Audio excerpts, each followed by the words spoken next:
নমস্কার বন্ধুরা, প্রেরণা বাংলা মোটিভেশন চ্যানেলের আজকের পর্বে সবাইকে আমন্ত্রণ। আপনি যা চাইছেন তাই হবে, যদি আপনার ইচ্ছে শক্তি প্রবল হয়। যতই বাধা আসুক, আপনি যদি সৎ পথে আপনার উদ্দেশ্য বা লক্ষ্য পূরণের জন্য পরিশ্রম করেন, তবে তার বাস্তব রূপ দেবেন স্বয়ং ঈশ্বর। আজকের পর্বে রইল এক অলৌকিক ঘটনার কথা, যা আপনাকে শিহরিত করে তুলবে। ঠাকুরের নামে মঠ ও মিশন করার সংকল্প করেছিলেন স্বামীজি ঠাকুরের দেহ যাওয়ার পরেই, আর তার সংকল্প পূরণের জন্য তিনি করেছেন অক্লান্ত পরিশ্রম। কারণ এই সংকল্প পূরণের জন্য চাই প্রচুর অর্থ। এই অর্থ সংগ্রহের জন্য পৃথিবীর এই প্রান্ত থেকে ও প্রান্ত স্বামীজি ছুটে বেরিয়েছেন। আর অর্থ সংগ্রহের পরে এলো জমি নির্বাচনের পালা।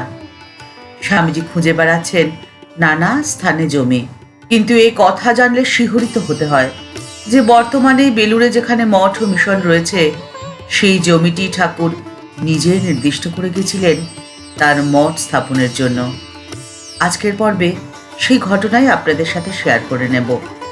স্বামী মুক্তিস্বরানন্দজি লিখছেন, গঙ্গার পশ্চিম কূল বারাণসী সমতুল। তাই রানী রাসমণি গঙ্গার পশ্চিম পাড়েই ভবতারিণীর মন্দির নির্মাণ করতে উদ্যোগী হয়েছিলেন।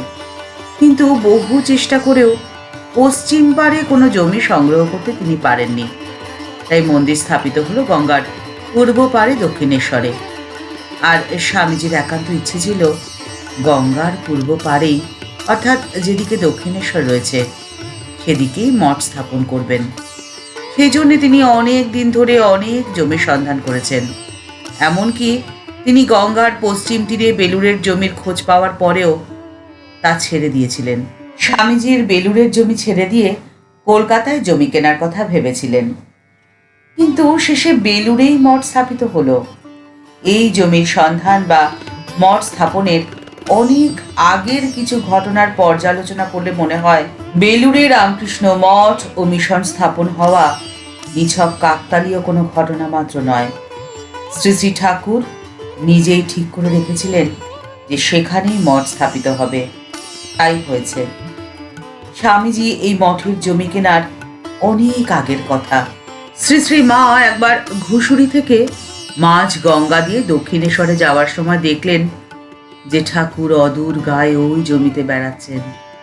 তখন ওই জমির একপাশে কয়েকটি কলা গাছ ছিল। ঠাকুরকে ওইভাবে ওখানে বেড়াতে দেখে মা বেশ অবাক হয়ে ভাবছিলেন, তাই তো, ঠাকুর এখানে কেন এলেন? শ্রীমা তখন ওই দর্শনের কথা কাউকেই বলেননি। পরে স্বামীজি ওই জমিটি মঠের জন্য কেনার পরে শ্রী শ্রীমা, যোগীন মা প্রভৃতি স্ত্রী ভক্তদের কাছে তার ওই দর্শনের কথা বলেছিলেন। তখন বলেছিলেন, ঠাকুরের ইচ্ছাতেই তো ওই জমিটি হলো। তিনিই মঠের জন্য ওই স্থানটি নির্বাচন করে গেছেন। এই ঘটনা প্রসঙ্গে অন্য এক সময় মা বললেন, আমি কিন্তু বরাবরই দেখতুম ঠাকুর যেন গঙ্গার ওপারে ওই জায়গাটিতে, যেখানে এখন মঠ, কলা বাগান টাগান, তার মধ্যে ঘর, সেখানে বাস করছেন। ঠাকুরের নামে মঠ করবেন, ঠাকুরের প্রিয় নরেন, জগতের কল্যাণের জন্য প্রতিষ্ঠিত করবেন ঠাকুরকে। এই কথা তো ঠাকুরের অজানা নয়। ঠাকুরই তো নরেনকে আশ্বস্ত করেছিলেন যে তুই আমাকে যেখানে মাথায় করে নিয়ে রাখবি, আমি সেখানেই থাকব। আর এহেন ঘটনা যে ভবিষ্যতে ঘটবে, সে কথা অন্তর্যামী ঠাকুরের অজানা ছিল না। তাই তিনি বেলুড়ে এই জমিটি স্থির করে গেছিলেন বহু আগে। সময়টা 1875 থেকে 1882, তার মধ্যে যে কোনো একটা দিন। স্বামী যোগানন্দজি লিখছেন, নরেন মঠ করবার জন্য যে জমি কিনেছে, ওই জমিতে তার পায়ের ধুলো পড়েছে। নেপালের রাজার কাঠগোলা ওখানেই ছিল। ক্যাপ্টেনের সাথে তিনি একদিন ওখানে বেড়াতে যান। আবার কথামৃত পাওয়া যায় শ্রী শ্রী ঠাকুর ক্যাপ্টেন বিশ্বনাথ উপাধ্যায়ের অনুরোধে বেলুড়ে নেপালের কাঠের গুদামে একবার এসেছিলেন। তখন ক্যাপ্টেনের এই কাঠের গুদাম ও গদি পুরনো মঠ বাড়ি বলে পরিচিত বাড়িটির সংলগ্ন উত্তরের একতলা অংশে ছিল। ঠাকুরের বেলুড়ে আসার কথা ঠাকুর স্বয়ং বলেছিলেন মাস্টারমশাইকে। সময়টা 1875 থেকে 1882 সালের মধ্যে। ঠাকুর লোকান্তরিত হয়েছেন। মঠ তখন বরানগরে। চরম অর্থ কষ্টে দিন কাটছে স্বামীজি সহ অন্যান্য গুরু ভাইদের।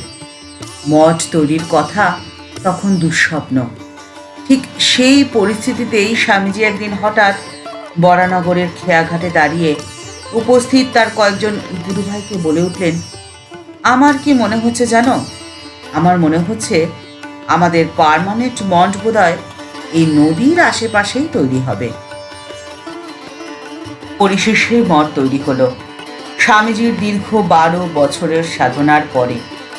1898 সালের 6 নভেম্বর বলরাম বাবুর বাড়ির হল ঘরে স্বামীজি তার ভাব ও সংকল্প বাস্তবায়ন প্রসঙ্গে বললেন, রাখাল, মনে করো দেখি, সে আজ কত দিনের কথা। আজ সে 12-13 বছরের কথা হবে। সেই গঙ্গার ধারে বসে আমরা কয়েকজন তার চিতাভস্ম নিয়ে কাঁদছি। আমি বললাম, তার অস্থি গঙ্গার ধারেই রাখা উচিত, কারণ তিনি গঙ্গার ধার বড় ভালোবাসতেন। আমার কথা তারা কেউ শুনল না।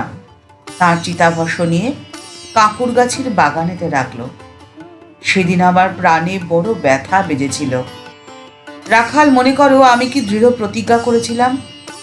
আজ 12 বছর বুলডগের মতো সেই আইডিয়া নিয়ে তামাম দুনিয়া ঘুরেছি, একদিনও ঘুমোইনি, আর আজকে তা সফল করলাম। সেই আইডিয়া আমাকে একদিনও ছাড়েনি। আপনি যা মন থেকে চান, আপনার উদ্দেশ্য যদি সৎ হয় আর আপনি যদি তার জন্য পরিশ্রম করেন, তাহলে স্বয়ং ঈশ্বর থাকবেন আপনার সাথে। আপনার কোনো ভয় নেই। মা সবাইকে আশ্বস্ত করেই বলে গেছেন, তোমার সব কথা ঠাকুরের কাছে বলো। যদি তিনি ঠিক মনে করেন, তিনি সব ব্যবস্থা করে দেবেন। বাস্তবিকই তাই। আপনার পাশে রয়েছেন স্বয়ং ঈশ্বর, তাই আপনি থাকুন নির্ভয়, নিশ্চিন্ত। স্বামীজির ঘটনা আমাদের এই কথাই বলে, এই শিক্ষাই দেয়। ঠাকুর মা স্বামীজির চরণে প্রণাম জানিয়ে আজকের পর্ব এখানে শেষ করছি। দেখা হচ্ছে পরের পর্বে। ভিডিওটি যদি ভালো লেগে থাকে তাহলে তা শেয়ার করার অনুরোধ করছি। আর আমাদের এই চ্যানেলটি ভালোবেসে যারা আমাদের পরিবারের সদস্য হয়ে গেছেন তাদের প্রত্যেককে জানাই ভালোবাসা, শ্রদ্ধা ও প্রণাম। আর যারা এখনও এই চ্যানেলটি সাবস্ক্রাইব করেননি তাদের কাছে বিনীত অনুরোধ রইল চ্যানেলটি সাবস্ক্রাইব করে বেল বাটনটা ক্লিক করে দিয়ে অল বাটনটিতে ক্লিক করে দেওয়ার জন্যে। তাহলে এই চ্যানেলে ভিডিও আপলোড হওয়ার সাথে সাথেই আপনার কাছে নোটিফিকেশন চলে যাবে। সবাই ভালো থাকবেন, সুস্থ থাকবেন। নমস্কার।